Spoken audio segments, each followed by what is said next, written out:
আজকে সকালে নিধির বাবা চলে গিয়েছিল চুল কাটতে, মানে চুল কাটতে গিয়ে অনেকটা দেরি হয়ে গেছে। তো ঘরে বাজার তেমন কিছু ছিল না। তারপর নিধির বাবা বললো দেরি হয়ে গেছে, এখন আর বাজারে যাবো না। তো আমি বললাম ঠিক আছে, 1 প্যাকেট সয়াবিন এনে দাও।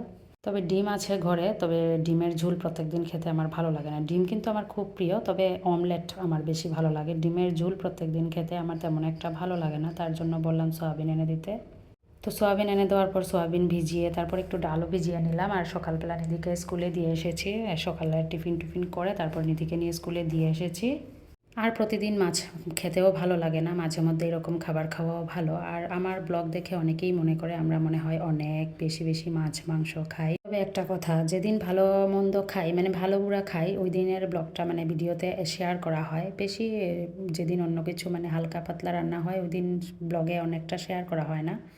তাই দেখেই মনে হয় মানুষ মনে করে আমরা বেশিরভাগ মাছ মাংসই খেতে থাকি। তাছাড়া বাচ্চা যেই ঘরে থাকে ওই ঘরে যা খুশি তা রান্না করে খাওয়া যায় না। যেমন আমরা বড়রা অনেক সময় শুটকি রান্না করেও খেয়ে নিতে পারি, কিন্তু নিধির জন্য তো অন্য কিছু রান্না করতেই হয়। মাছ থাকতেই হবে এমন কোনো কথা নেই। নিধি যে শুধু মাছ দিয়েই খায় এরকম কথা নেই।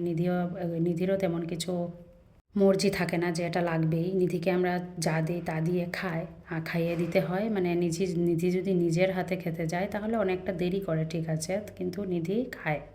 কোনোদিন যদি ডাল আর আলু ভাজাও রান্না করি, আলু ভাজা পেঁয়াজ দিয়ে ডালের সাথে খেতে আমার খুব ভালো লাগে, নিধিরও সেটা ভালো লাগে। নিধিও সেটা খায়, এমন মর্জি করে না যে আমার মাছ লাগবে। নিধি তো এখন ইদানিং মাছ খেতেও চায় না তেমন একটা। তবে বাচ্চা ঘরে থাকলে বাচ্চার চিন্তা করেও অনেক সময় বাজারটা করতে হয়। আর মাংস তো তেমন একটা আমাদের ঘরে আনা হয় না। মাঝে মধ্যে কাউকে নিমন্ত্রণ করলে, যেমন ভাই বোন আসলে, তাদের আসলে মাংস আনা হয়, তেমন একটা বেশি আনা হয় না।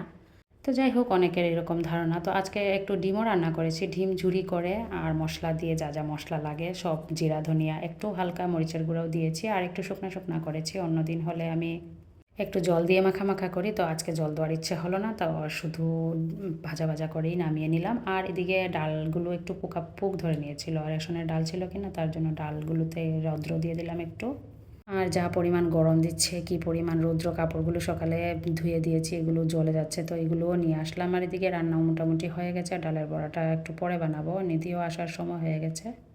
তো বলতে বলতে নিধিও এসে গেছে। তো ওই দিনের ব্লগে অনেকেই বলেছে যে নিধিকে দিয়ে নিজের কাজগুলো নিধিকে দিয়ে করাতে, মানে নিধির নিজের কাজগুলো। তো আসলে নিধিকে এখন না, আমি অনেক আগে থেকেই, অনেক ছোট থাকতেই নিধিকে দিয়ে নিজের কাজগুলো করাই। তবে স্কুলে যাওয়ার সময় সকালবেলা যদি নিধিকে নিজের কাজগুলো করতে দিই তাহলে স্কুলের অনেকটা দেরি হয়ে যাবে, তার জন্য সকালে অনেকটা আমি করে দিই। তবুও জল অনেক সময় নিধি নিজের হাতে খায়, একটু সময় লাগে, অনেকটাই সময় লাগে। কোনো দিন আমি খাইয়ে দিই যখন বেশি দেরি হয়ে যায়, ঘুম থেকে উঠতে একটু দেরি হয় তার জন্য। আর রুটিও নিধি নিজের হাতেই প্রায় খায়। আমি তো চেষ্টা করছি নিধি যাতে সব কাজ করতে শিখে যায়, কারণ বড় হয়ে যাতে শুনতে না হয় যে কোনো কিছু কাজ শিখনি। এটা শোনা অনেকটা অনেকটা কষ্টকর।